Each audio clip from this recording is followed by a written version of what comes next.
conhecia antes os livros de papai, os livros de poesia, com algumas ilustrações.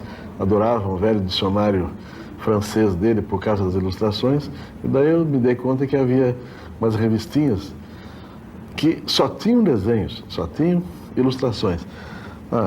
Estava para mim. Daí eu comecei a gostar mais daquilo do que de outra coisa. A primeira forma de comunicação que me fascinou, assim, que me encantou antes de eu aprender a ler, era história em quadrinho. Depois, quando eu comecei a ler, eu fui o maior colecionador de gibi que a minha cidade teve. Eu me lembro da cara do criador do Mandrake e do Fantasma quando eu falei para ele, traduzir para o inglês, Introduction to the Comics. E ele sacudia a cabeça, sendo um grande criador de quadrinhos, dizia, só uma cidade louca como Brasília, ele passeando com a gente de Kombi, na Kombi da UNB, ele dizia, só uma cidade crazy como esta é que poderia ter um curso crazy como o seu.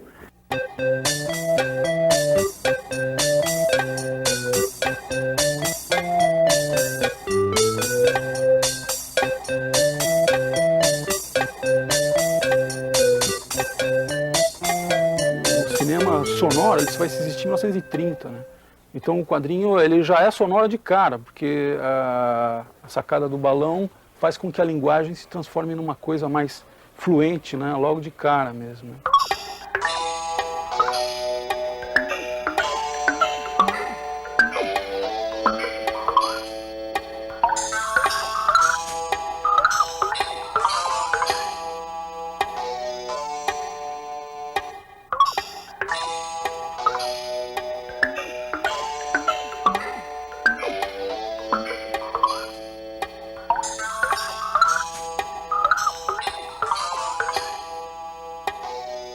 O quadrinho é uma linguagem super popular, que todo mundo... Por exemplo, às vezes a pessoa compra um jornal, a primeira coisa que ele vai ler, assim, são as tiras, né? Mais popular até do que o desenho artístico e mais popular do que o cinema, mais popular do que literatura, o desenho brasileiro é uma coisa que tem um público enorme. É uma coisa séria, porque o quadrinho ele tem um poder de divulgação muito grande, porque ele é de fácil entendimento, né? Sobretudo num país como o nosso, né? De povo analfabeto ou semi-alfabetizado, o quadrinho é uma leitura fácil. Uma coisa com que as pessoas se identificam, uma coisa que fala diretamente daquilo que o povo está vivendo de uma maneira que ele entende, de uma maneira mais direta até talvez do que o humor da televisão. Em determinada situação é a única forma até dele adquirir conhecimento. Gente que às vezes não está acostumada ou não está propensa a ler livros, a ler textos muito longos ou muito elaborados, tem nos quadrinhos uma fonte de conhecimento.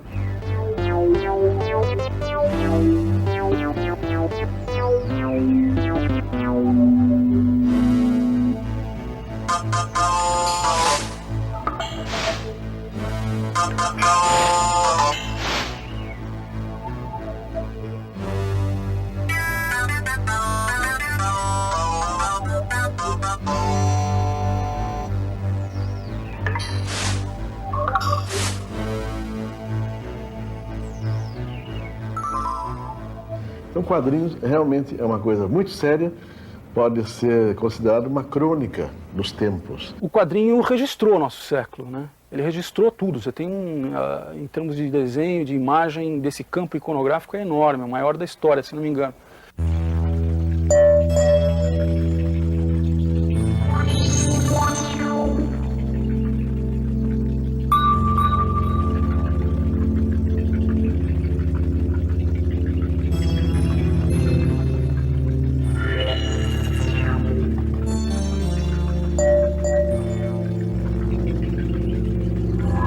É muito fácil desenhar um gibi, é muito barato desenhar um gibi, né? Precisa do papel e precisa da caneta, basicamente. Pensar, por exemplo, se eu quero fazer uma grande batalha da Guerra do Paraguai, se for pensar em termos de cinema, aquilo é um custo enorme, mas o quadrinho é uma questão de desenhar, né? Só.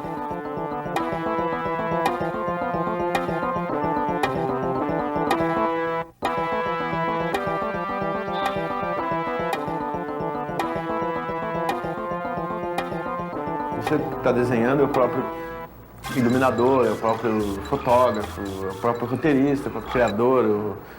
Ele que escolhe a iluminação, ele dá o ritmo. O filme do Eu Sozinho. Quer dizer, em muitos momentos o quadrinho é uma arte, assim, uma forma de expressão muito solitária, né? É um produto que pode realmente indicar um estilo, uma filosofia, indicar até muito em profundidade a personalidade do autor.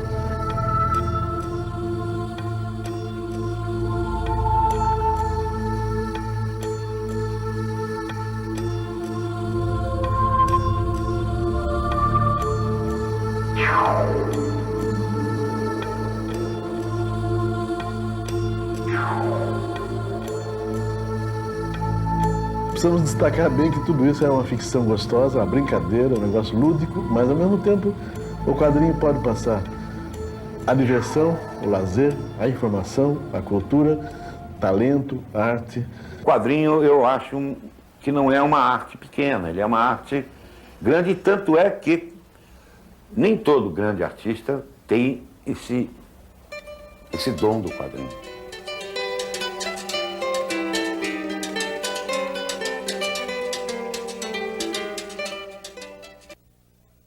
Assino como Ed, né? Eu moro no interior de Minas e fiz essa revista aqui, estou em busca de uma editora que é a Public, né? Isso aqui é uma boneca, é apenas a representação de como vai ser o produto final, né? Então não é uma coisa assim muito caprichada, só indiquei as cores, mais ou menos, a idealização de como que eu quero que fique.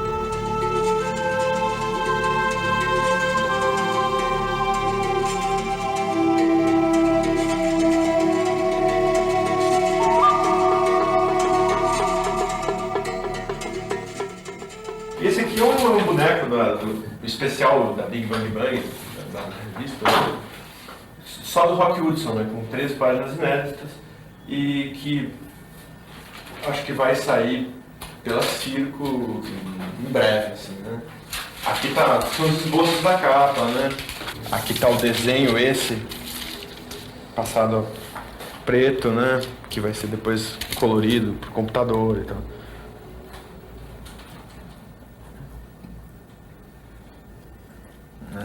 Indicações de cores e tudo, né? Tem um livro de cores que para você se basear como é que vai ficar e tal, na impressão, que aí você sabe qual a porcentagem de azul, de preto, de vermelho, amarelo que você tem que colocar para dar cada cor dessas, né? Aí você vai estudando aí.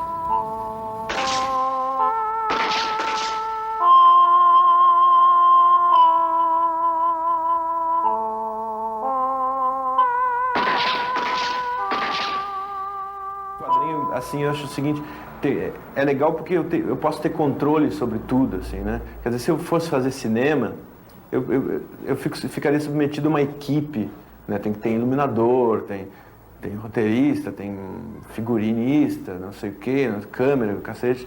E o quadrinho, você tem que estar sentado sozinho. No momento de criação, não dá para ter ninguém, assim. Acho que até no momento da execução, quando tu vai finalizar, passar o nanquim numa história, né? Passar o lápis e tudo, aí até pode ter uma pessoa, assim. Mas no momento que tu tá criando a história, é uma coisa bem individual, assim, solitária, tá? Algumas pessoas gostam de fazer tudo sozinhas, começando com a ideia básica até a execução final. Nesse caso, normalmente não existe nenhum tipo de texto que venha antes dos desenhos, não é? Esse modo de trabalhar existe principalmente na história em quadrinhos de humor. O tipo de história em quadrinhos que eu faço é a história em quadrinhos de terror e de aventura. Nesse tipo de história em quadrinhos, existe uma tradição de haver, normalmente, pelo menos uma pessoa que escreve e outra que desenha. E os roteiristas detalham de maneira diferenciada também o seu texto. Alguns de nós gostamos de diagramar isso, ou seja, de propor uma página. Então alguns gostam de tentar pensar esse ritmo da página do quadrinho também, né? Aí por isso às vezes se faz alguns diagraminhas representando a página e tal. A gente tentou criar um tipo de personagem que tivesse a ver com o Rio de Janeiro, porque a gente é carioca e tal. Então, contar um pouco do cotidiano, mostrar como é que as pessoas funcionam na cidade e tal. Por isso a gente criou um chofer de táxi.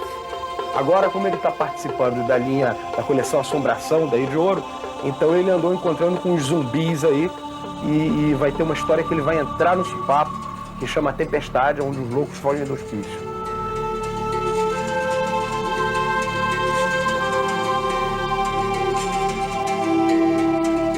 Se você for entender qual é a função da ficção para uma cultura, eu acho que você tem que dar condições para que linguagens como o quadrinho possam cobrir essas coisas, né? Então, eu acho que o quadrinho tem essa contribuição enorme que ele pode dar, né? E a facilidade com que ele tem de produção, vamos dizer, a pouca necessidade de dinheiro para de grandes produções. Por exemplo, a minha história da Vinda Paulista, se fosse ser produzida no cinema, precisava de um Jorge Lucas para produzir aquilo, com os efeitos todos, as coisas que tem. Trabalhei com... Tinha momentos que tinham 5, 6, 7, 8 pessoas trabalhando junto, assim, porque a gente tinha um deadline, né? E depois a execução mesmo, uma coisa toda tomou um ano, né, de trabalho.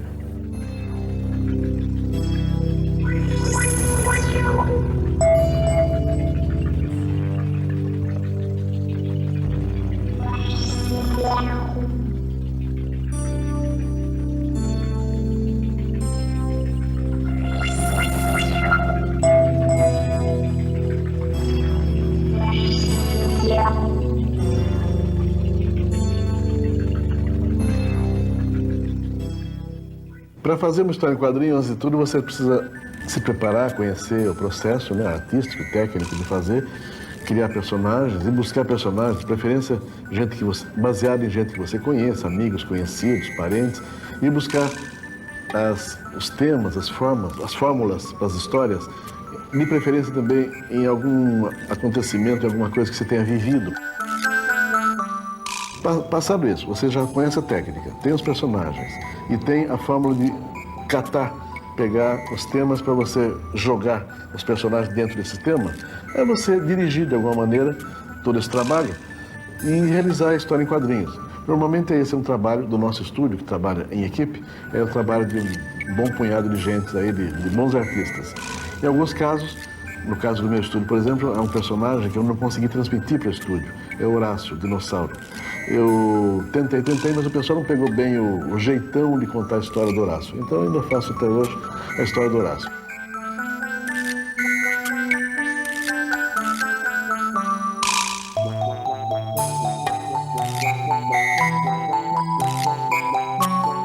É um traço diferente, um jeitão, um traço mais assim, mais assado, a gente vai fazendo com que o personagem até sofra uma certa alteração plástica, gráfica, com o tempo. Isso faz com que o nosso personagem esteja sempre vivo, graficamente, e principalmente, mesmo nos textos, falando sempre a linguagem do dia, a linguagem de hoje. Nós fazemos uma história em quadrinho quase que jornalística. Eu trabalho com área de saúde, faço quadrinhos e trabalho com área de saúde, trabalho muito com a Fundação Oswaldo Cruz e eu sou jornalista. Então esse lado jornalístico meu me fez criar uma história baseada em fatos reais. Foi sobre o desaparecimento de um colega nosso da Fiocruz, foi amplamente noticiado no Brasil, o Carelli, né? Eu fiz uma história de 5 páginas, participei da Bienal de Quadrinhos com essa história foi premiada, então isso tem um alcance muito grande. As pessoas viram o caso pela TV, acompanharam, até às vezes quem estava ali na Fiocruz fisicamente, mas a história em quadrinho dá um peso maior.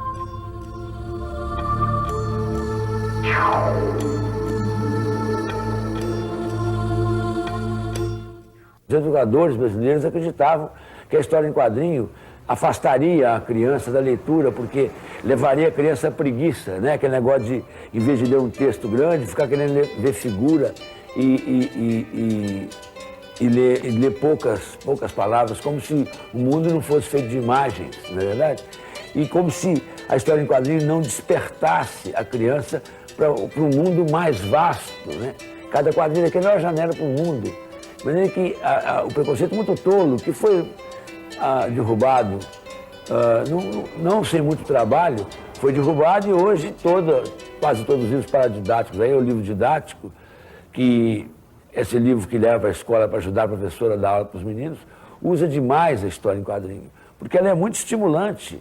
Nos anos 70, foi em março de 70 o primeiro semestre, era uma coisa estranha até para um criador do gabarito do Sr. Lin Falk, uma universidade com o porte da UNB, numa capital, desenvolver um curso de introdução aos quadrinhos. Até alguns anos atrás havia realmente, ainda há alguns bolsões de resistência contra o quadrinho. Havia algum preconceito. Hoje está tudo por terra porque quadrinho hoje é considerado uma das formas, talvez até mais sofisticadas de comunicação. Nesse momento eu publico uma revista de história em quadrinho, que aliás acho muito bem feita. Não é só quadrinho, mas uma revista também para ser usada na escola, por causa do êxito que o Menino Maluquinho faz na escola, para a escola acabar com essa coisa da escravidão do livro didático, quer dizer. Mas o dia que esse ensino for moderno, o dia que a escola sair da Idade Média, o livro didático não vai existir mais. A escola brasileira ainda está na Idade Média, quer dizer, é o Leite e os discípulos, até hoje, até hoje. E aquela coisa verbal, né?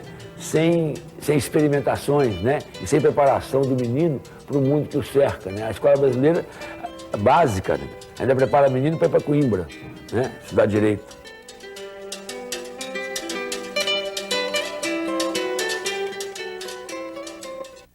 Se a gente tivesse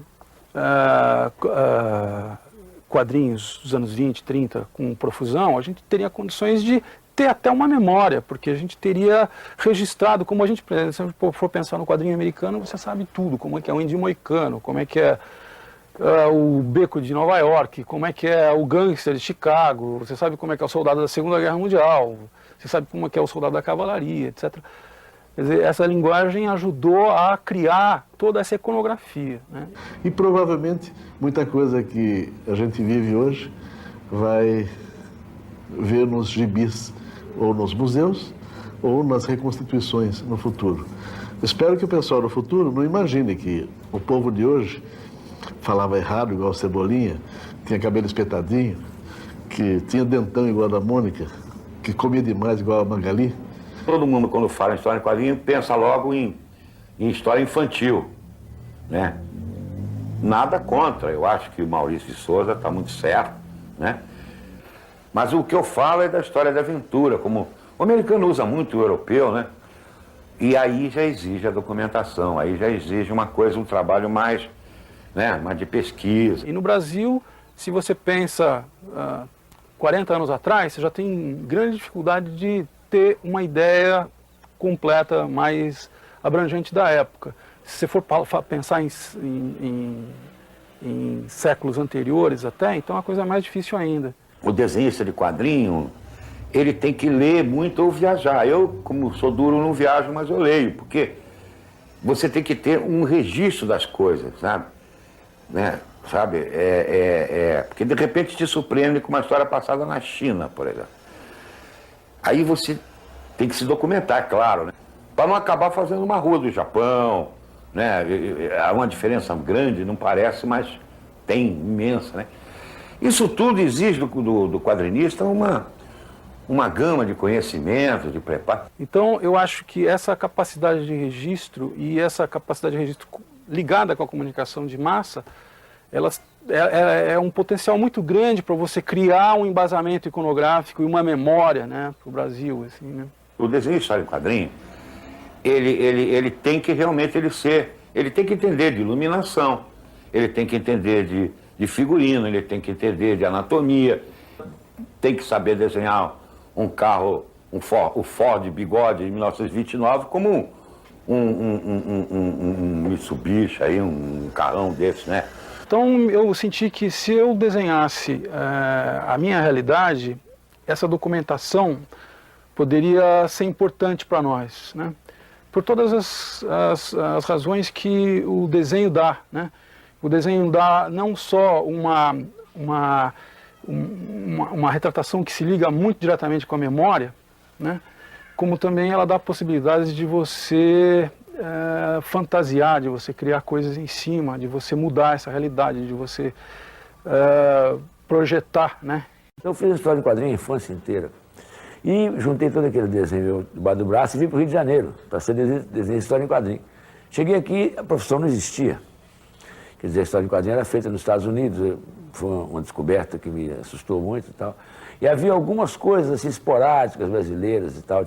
E aí surgiu uma editora em São Paulo chamada Outubro, que era um dos sócios era um português, um excelente desenhista chamado Jaime Cortez, português. Era um grande ilustrador, sabe? E através do Cortez eu entrei. E essa revista, essa editora, Outubro, ela publicava histórias de terror. E esse terror foi um sucesso, né? Porque todo mundo gosta, né, de histórias de lobisomem, assim. Mas não era só história de lobisomem. Era um conto de terror, como do Edgar Allan Poe, era uma coisa...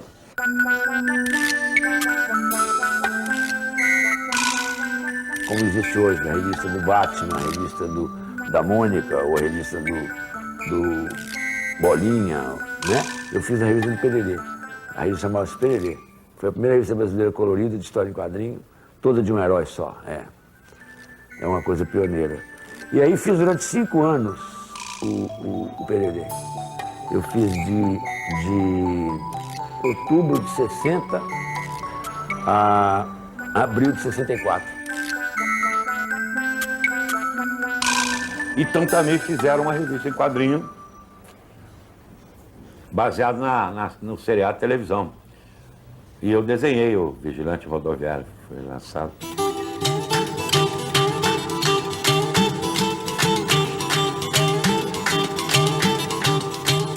A Ebal, a editora Ebal, começa a publicar os quadrinhos Super-Homem, os quadrinhos do Capitão América, do Homem-Aranha, esse tipo de quadrinho de super-herói da Marvel.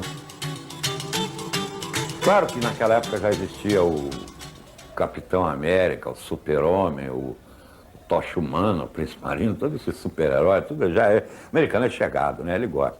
E isso daí, os quadrinhos brasileiros, aquele tipo de quadrinho brasileiro juvenil, não conseguiu concorrer. E aí a mídia entrou no meio, então agora tomou conta do mercado, né? E no bojo disso aí vem muita porcaria. Eu não estou dizendo que é tudo porcaria, mas grande parte podia ir pro lixo, viu? Eu acho. Não tem nada a ver, sabe? Depois desse momento, no início dos anos 70, os quadrinhos brasileiros nunca mais se recuperaram.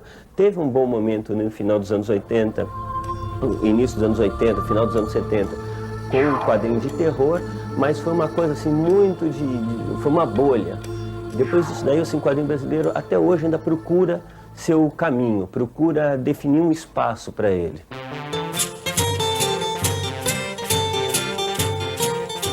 Principalmente com a produção do pessoal da Circo em São Paulo, que é o Angeli, o Laerte, o Chiquete com Banana, o Condomínio, o Luiz G, o Glauco com o Geraldão, surgia um quadrinho novo, urbano no Brasil, diferente, mas isso não tinha onde publicar, estava restrito só aos jornais de São Paulo e do Rio.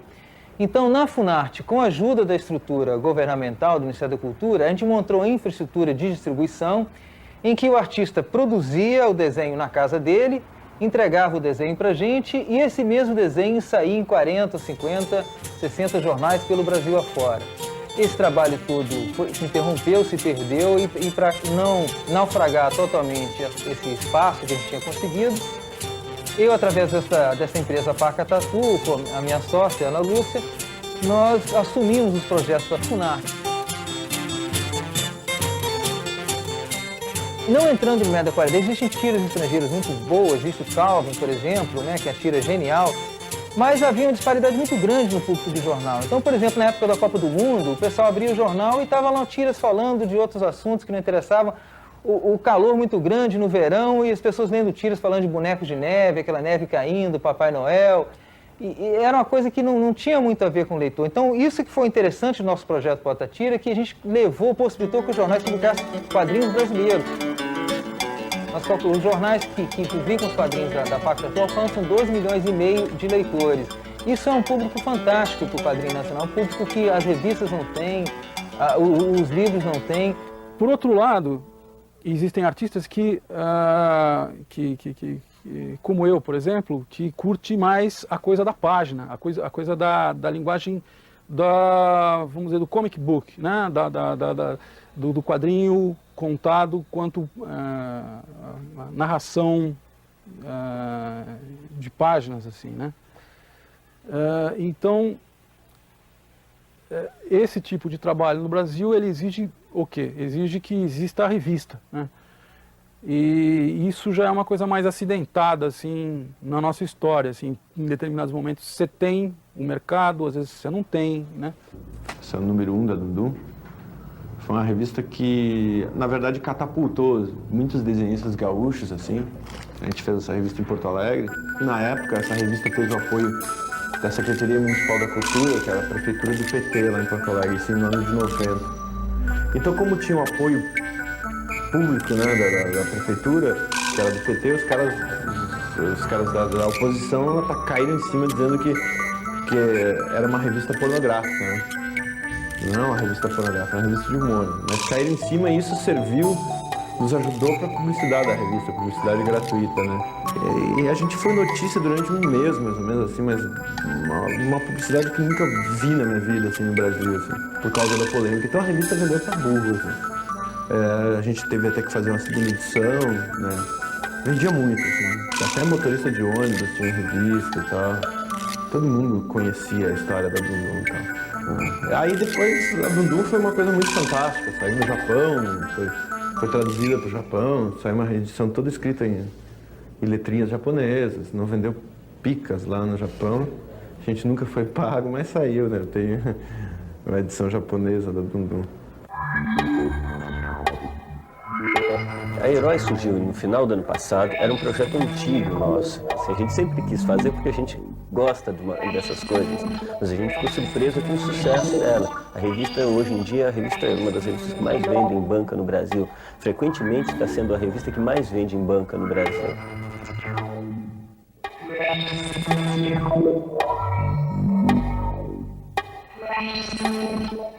Eu estou escrevendo aqui a saga dos Vingadores, aquela equipe do Capitão América, porque ela acaba de ser totalmente reformulada nos Estados Unidos. Então, usando esse gancho, a gente está contando a história do grupo desde o começo, que é na década de 60. A ideia é fazer em 3 números na revista Herói. Uma contando a origem, depois o meio e agora essa reformulação. Eu imagino que eu escrevo para mim quando eu tinha uns 14 anos, 13 anos. Porque eu lia essas coisas, gostava muito. E é uma coisa interessante, a Herói está vendendo mais do que os gibis, né? O que mostra que também o mercado de quadrinhos brasileiro tem muito para crescer, tem muito para oferecer, tem um público muito interessado nisso daí, que não está tendo as revistas para ler. Eles têm que ler a respeito das revistas, né? E existem excelentes argumentistas e excelentes desenhistas. É uma questão de aproveitamento, entendeu? Que não há por parte das editoras brasileiras.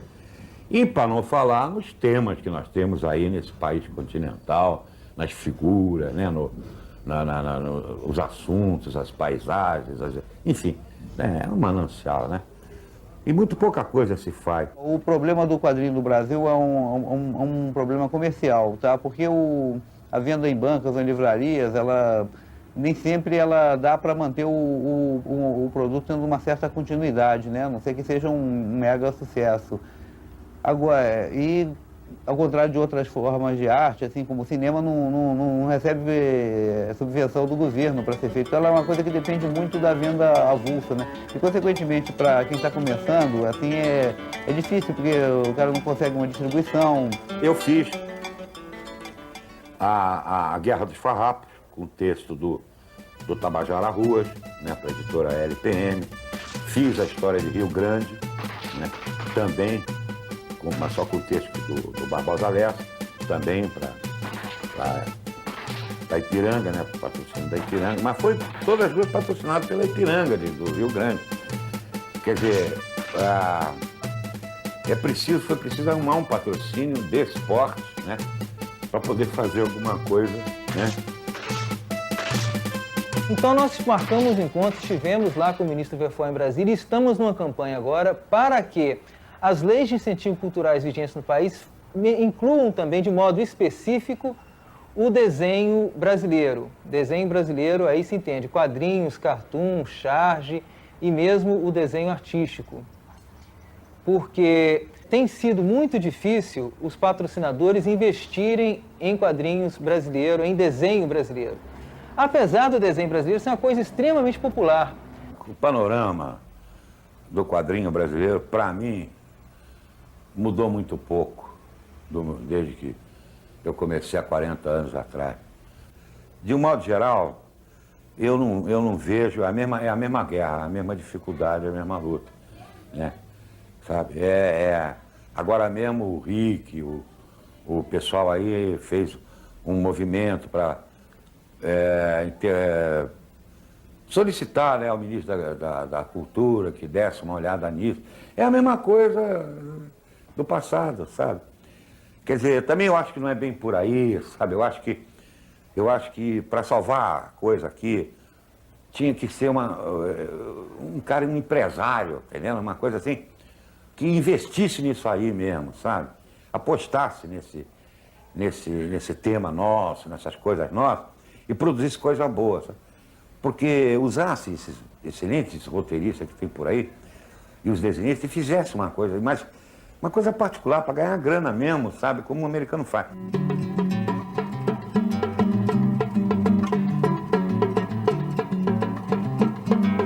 O caminho da história em quadrinho mesmo, como mercado, é a internacionalização.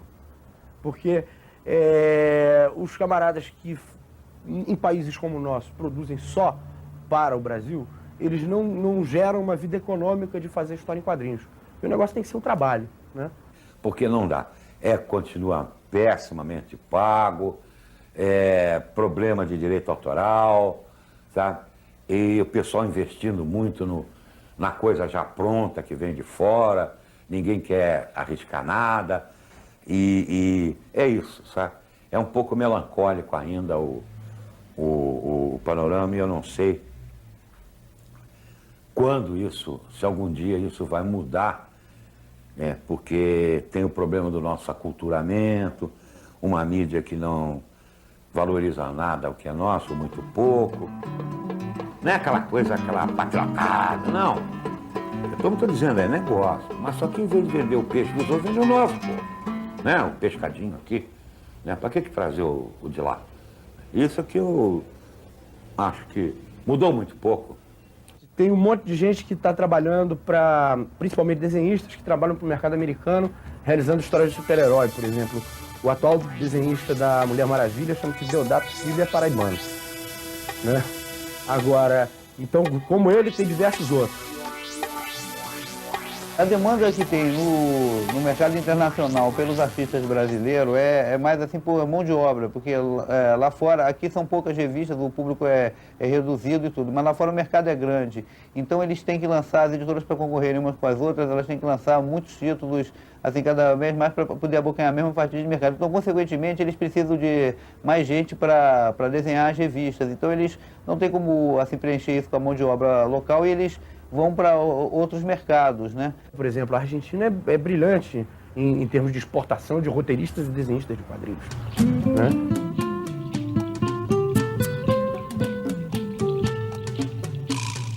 Os camaradas na própria Argentina não seriam viáveis economicamente o cara viver daquilo e realizando aquilo, né? Mas eles começam a vender, desde os anos 60, no começo dos anos 60, eles começam a vender quadrinhos para uma editora inglesa chamada Fleetway, que começou a botar os caras para fazer histórias de guerra com realismo. Por quê? Porque as histórias de guerra com realismo feitas pelos argentinos eram muito mais realistas do que as histórias de guerra realistas dos ingleses. A verdade é essa, os caras realizavam melhor.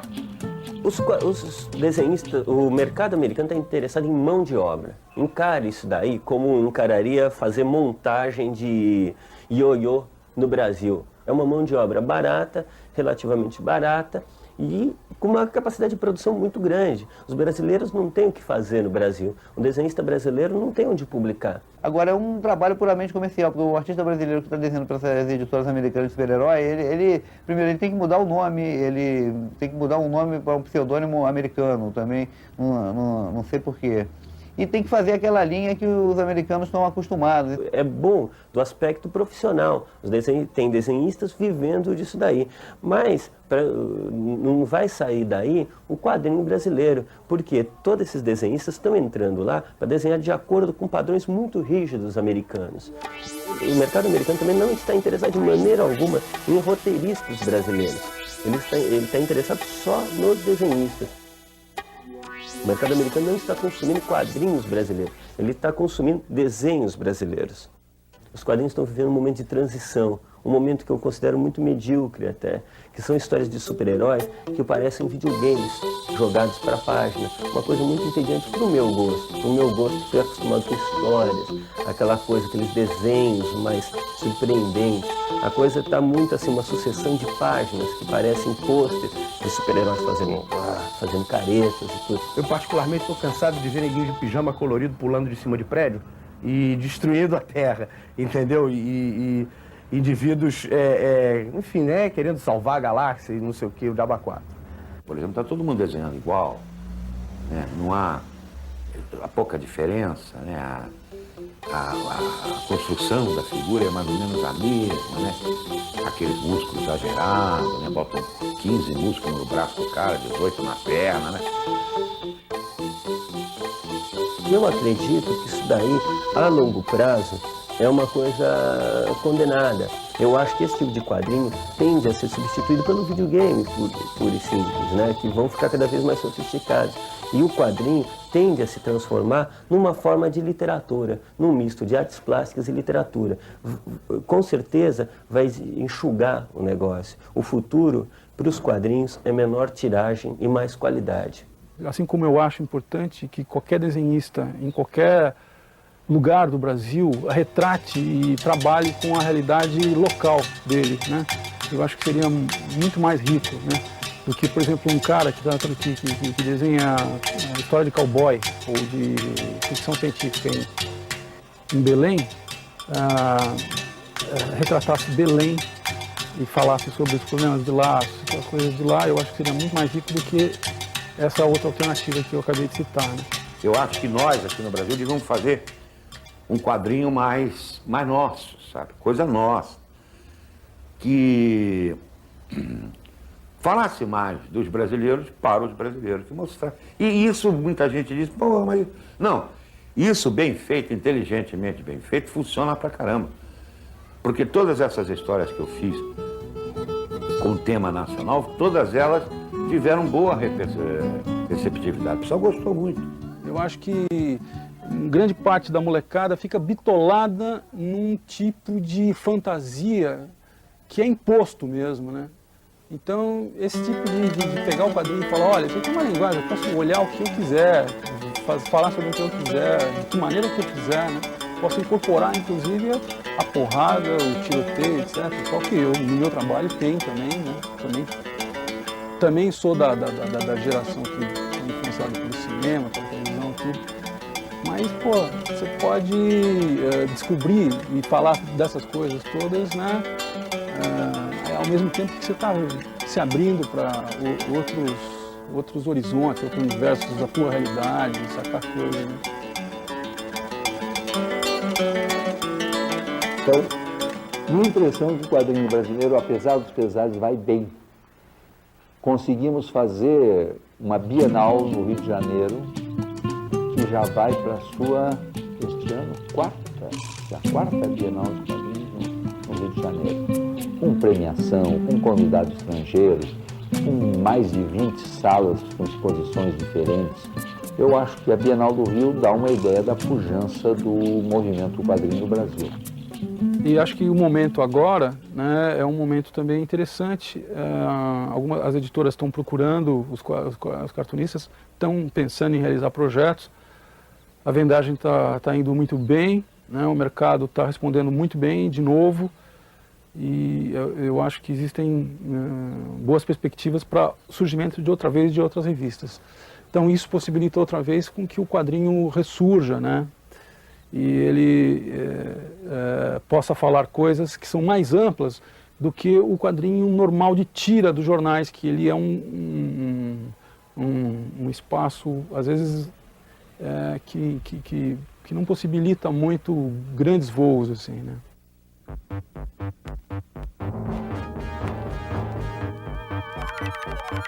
Fecha a janela, Joãozinho! Nós seremos comidos pelos...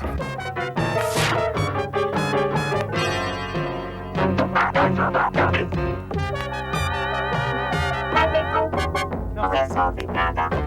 Sim, são os tubarões voadores. Eles surgem repentinamente.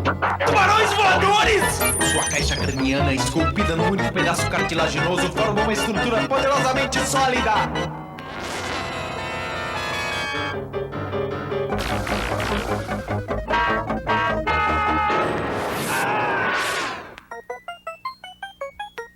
Qualquer movimento os atrai.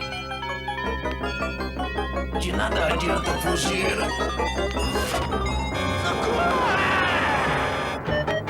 Estes são os...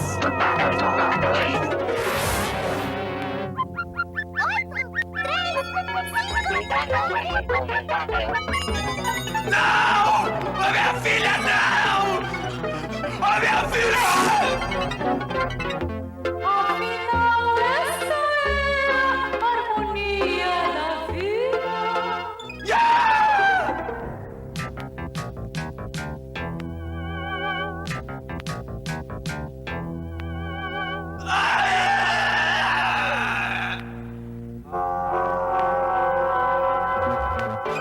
Por isso, feche portas e janelas, Joãozinho! Não adianta nada deixar a janela apenas entreaberta!